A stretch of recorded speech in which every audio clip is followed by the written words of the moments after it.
The papers were heavier than Emma Stonebridge had ever imagined they would be. A thin stack of white sheets that carried the weight of her broken marriage, her shattered trust, and her world crashing down all at once. Her hands trembled as she turned each page, barely able to focus on the legal jargon that spelled the end of everything she thought she knew. Dissolution of marriage, it read at the top, and beneath that, her husband's name, David Stonebridge. David. The man she had loved for over a decade. The man she had built her life around. The father of her children. How did it come to this? I don't understand, Emma whispered, staring at the signature already scrawled on the last page, David's signature, crisp and certain. Her own name was a glaring absence, waiting to be inked in next to his, making their separation official. She could still hear his words, cold and unforgiving, from their last conversation. You cheated on me, Emma. It was like a slap across her face every time she remembered it. She had denied it, of course. Pleaded with him to believe her, but David's mind had already been poisoned.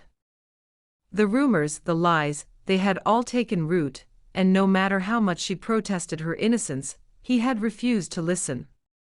He accused her of betraying him, of having an affair behind his back, even though there wasn't a shred of truth to it. Emma never cheated.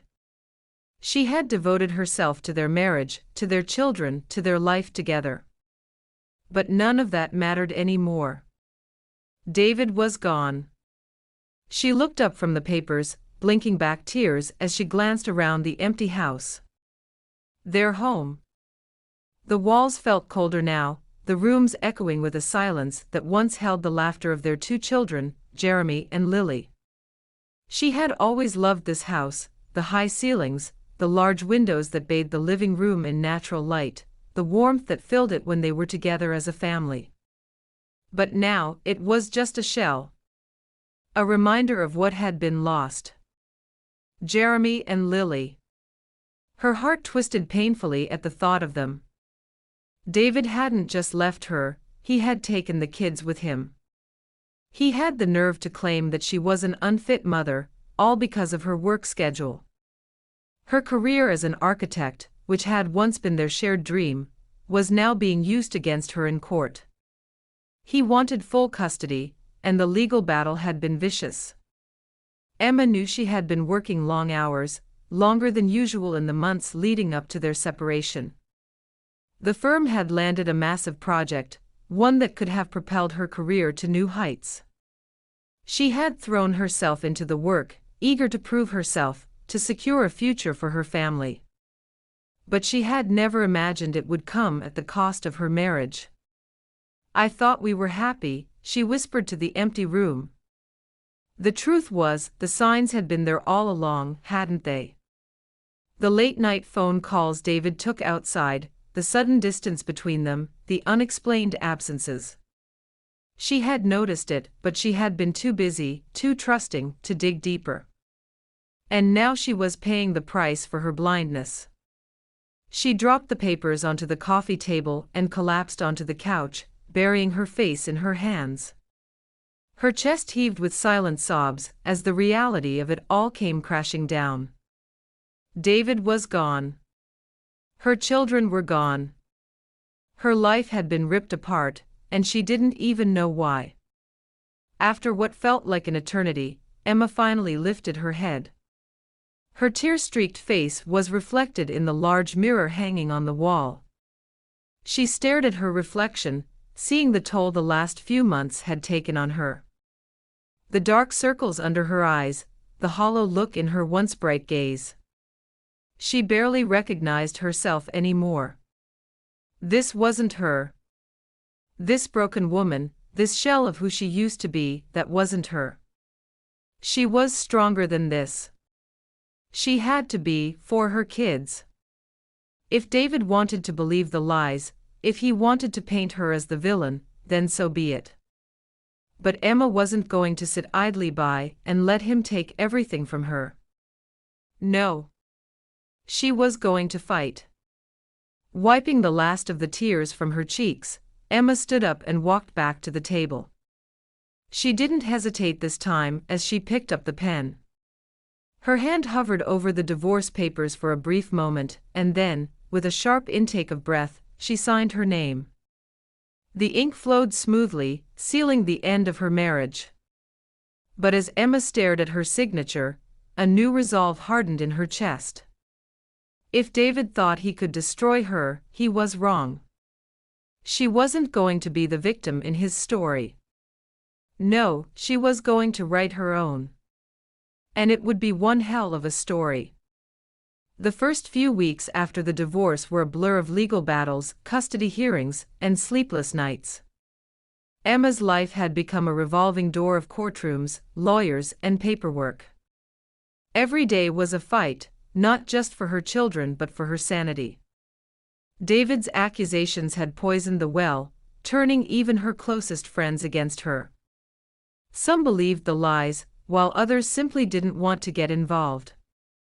Her reputation was in tatters. At work, whispers followed her everywhere she went. The once friendly smiles from her colleagues had turned into cautious glances, as if they were afraid to be seen with her. Even the partners at her firm had started questioning her commitment, subtly hinting that maybe she should take some time off to sort out her personal life. It was Sophie Calloway, David's new girlfriend, who had been the mastermind behind the rumors. Emma knew it in her gut. Sophie had always been there, lingering in the background, pretending to be a friend while secretly coveting what Emma had.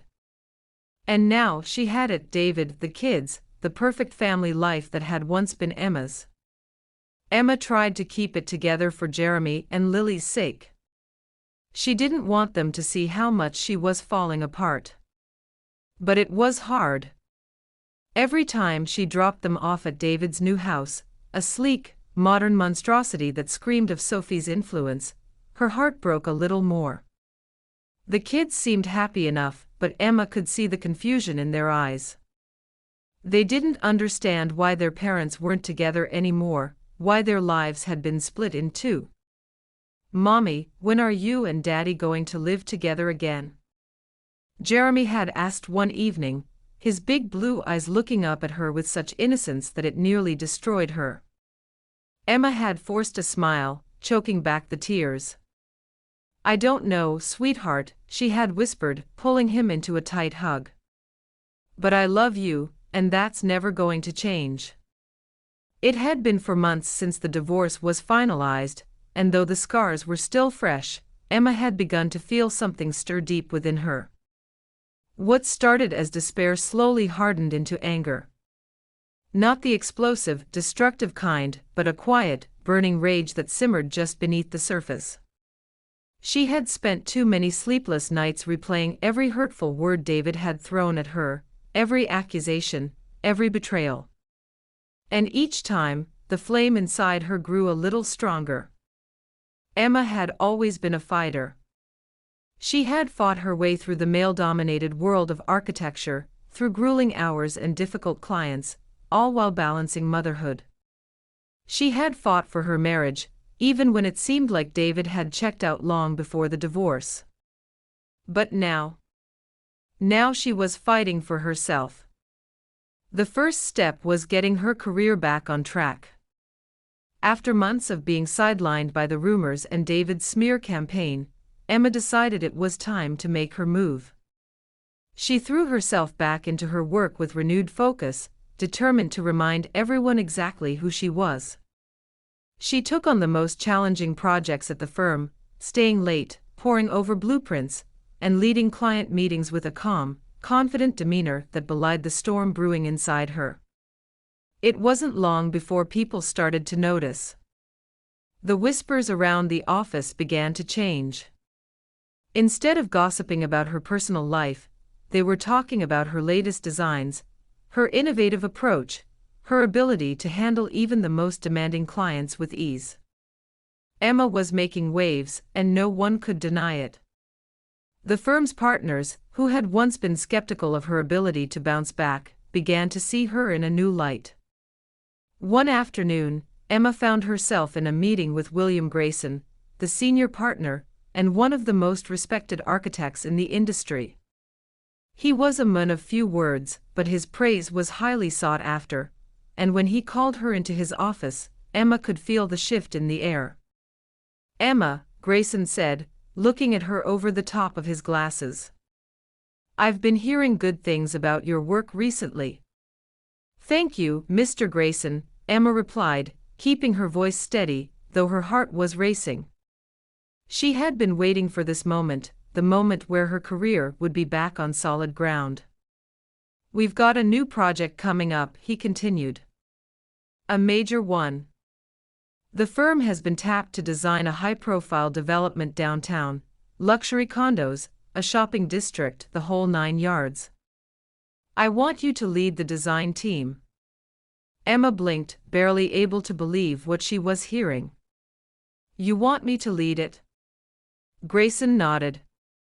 "You've proven yourself capable. More than capable, actually. This project needs someone with vision, someone who can handle the pressure. I think you're the right person for the job." Emma felt a surge of pride swell in her chest. This was the validation she had been craving, the opportunity to prove to herself, and to everyone else, that she wasn't broken, that she was still the talented architect who had earned her place at the firm. "I won't let you down," she said, her voice firm. "I know you won't," Grayson replied with a rare smile. As Emma left his office, a sense of determination coursed through her. She had been knocked down, humiliated, and cast aside, but she was rising again, stronger, smarter, and more focused than ever. And as she walked down the hallway, she knew this was just the beginning. David had tried to ruin her, but he had underestimated the woman he had once called his wife. She wouldn't just survive this. She would thrive. Emma's professional success soon spilled over into other aspects of her life. Her renewed confidence at work gave her the strength to rebuild her personal life as well. She reconnected with old friends, went out for dinners and drinks, and even started dating again, though she kept it casual. For the first time in a long while, she felt like she was in control of her life. But there was one area where Emma's control was still slipping: her children.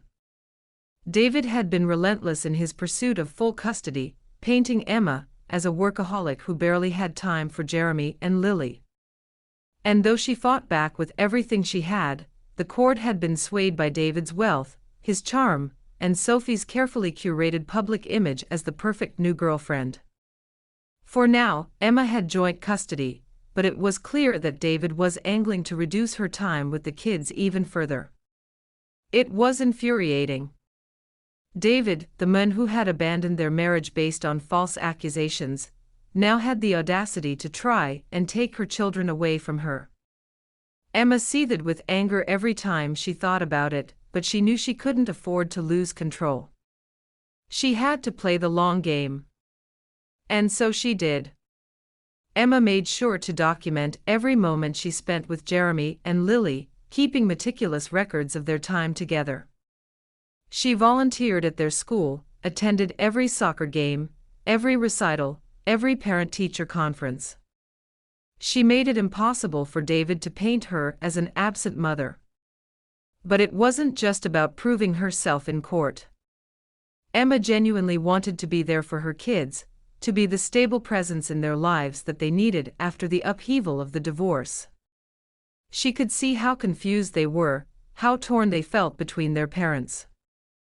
And as much as she hated David for what he had done, she knew that she had to put her children first. That didn't mean she wasn't planning her next move. Emma had been patient, biding her time, waiting for the right moment. And that moment came one evening when Jeremy and Lily were staying with her for the weekend. It had been a quiet, uneventful day, just the three of them watching movies, playing board games, and eating homemade pizza. But as Emma tucked them into bed, something Jeremy said struck a chord. "Daddy and Sophie are always fighting," he mumbled sleepily, his eyes half closed. Emma froze, her hand hovering over the edge of the blanket. "What do you mean, sweetheart?" Jeremy shrugged. "I dunno. They just yell a lot. Daddy gets mad. Sometimes we have to go into our rooms, 'cause they say bad words." A seed of an idea began to take root in Emma's mind. "Does that happen a lot?" "Sometimes," Jeremy said with a yawn. "Can we stay with you more, Mommy?"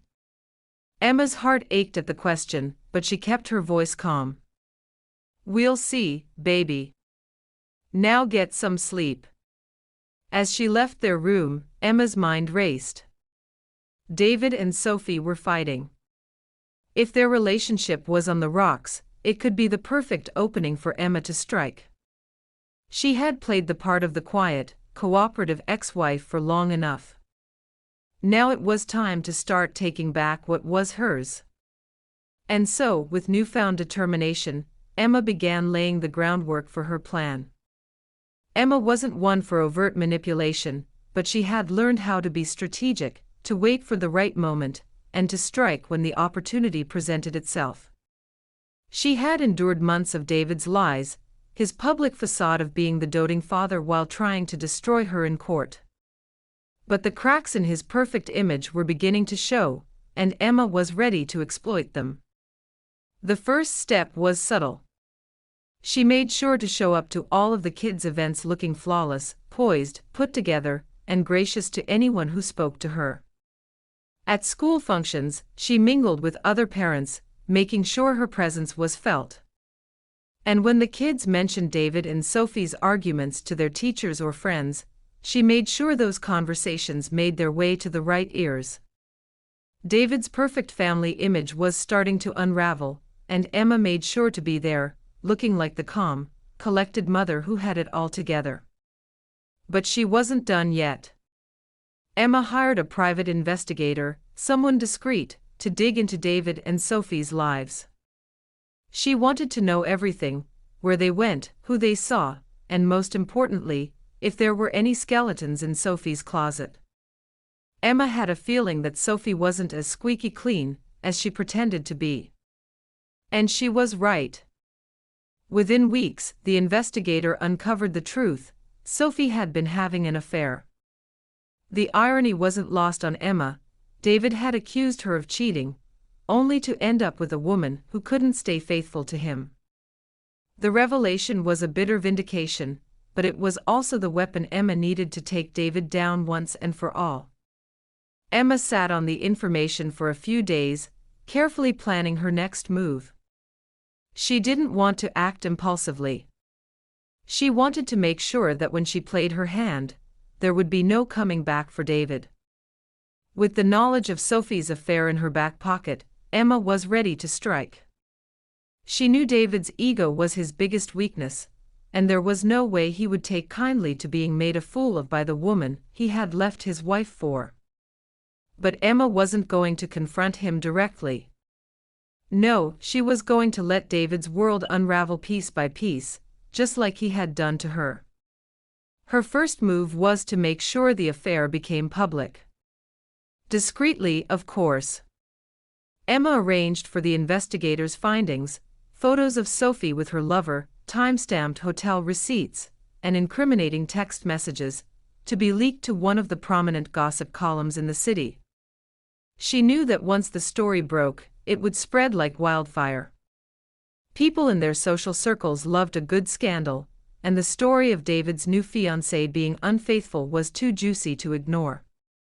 The headline appeared just days later: real estate mogul's fiancée caught in scandalous affair. David's phone must have been ringing off the hook that morning. Emma could practically picture him, his face turning red as he scanned the article, his anger boiling over as he realized that everyone knew about Sophie's betrayal. It was a small victory, but it felt sweet. David had humiliated her, dragged her name through the mud, and now he was the one being laughed at. But Emma wasn't done yet. David's public humiliation was just the first step. Now, she had to make sure the courts knew about Sophie's affair. Emma quietly informed her lawyer, who had been fighting to increase her custody of the children, about the new development. Sophie's affair would paint a less than stellar image of David's household in court, especially when it came to the stability of his home for the kids. It was time for the next phase of her plan. The court hearing came sooner than Emma expected, and she was more than ready. Armed with the evidence of Sophie's affair, her lawyer presented a compelling case that David's home was no longer the stable environment it once claimed to be. The scandal surrounding David and Sophie had made headlines, and the court took notice. David sat across from her in the courtroom, his face pale and tense. Gone was the smug, self-assured man who had once looked at her with disdain. Now he looked like a man on the brink of losing everything. And in a way, he was. Emma watched as her lawyer expertly dismantled David's image of the perfect father and partner. The affair wasn't just a blow to his ego, it was a blow to his credibility as a fit parent. If his fiancée couldn't be trusted, what did that say about his judgment? How stable was the home he was trying to offer their children? It was a brilliant strategy, and Emma could see that it was working. The judge listened carefully, his expression thoughtful as he weighed the evidence. And though Emma knew that the custody battle wouldn't be decided in one hearing, she could feel the tide beginning to turn in her favor. After the hearing, David tried to confront her in the hallway. His face was red with anger, his hands clenched into fists as he stormed over to her. "Are you happy now?" he spat, his voice low and venomous. "You've ruined everything. You've humiliated me, and for what? Some petty revenge?" Emma looked him in the eye, her expression calm and composed. "I didn't ruin anything, David. You did that all on your own." David stared at her, his mouth opening and closing as if he wanted to say something but couldn't find the words. For once he had nothing to throw at her, no accusations, no smug retorts. And that, Emma realized, was her victory. She walked away without looking back. Months passed and slowly but surely, Emma's life began to stabilize. The scandal around David and Sophie continued to unfold, with the media dissecting every detail of their crumbling relationship. Sophie's affair had been the nail in the coffin for their engagement, and within weeks of the news breaking, David and Sophie had called it quits. Emma's custody battle, too, had swung in her favor. The court granted her primary custody of Jeremy and Lily, ruling that David's home was no longer the stable environment it had once been. David had tried to fight it, but between Sophie's affair and his increasingly erratic behavior in court, he had lost much of the credibility he once had. For Emma, it was more than just a legal victory. It was a personal triumph, a sign that she had taken control of her life again. She had fought for her children, for her career, for her dignity, and she had won. And while the wounds of the past hadn't fully healed, she knew she was finally on the path to finding peace. One evening, after putting the kids to bed, Emma sat on her balcony with a glass of wine in hand. The city lights twinkled below her, and the cool breeze carried the distant sounds of traffic and life. She thought back to everything she had been through, the heartbreak, the betrayal, the anger, and felt a sense of closure she hadn't expected. She had been David's wife, his scapegoat, his punching bag. But she wasn't anymore. She was Emma Carson, a successful architect, a devoted mother, and a woman who had rebuilt her life on her own terms. And she was finally free.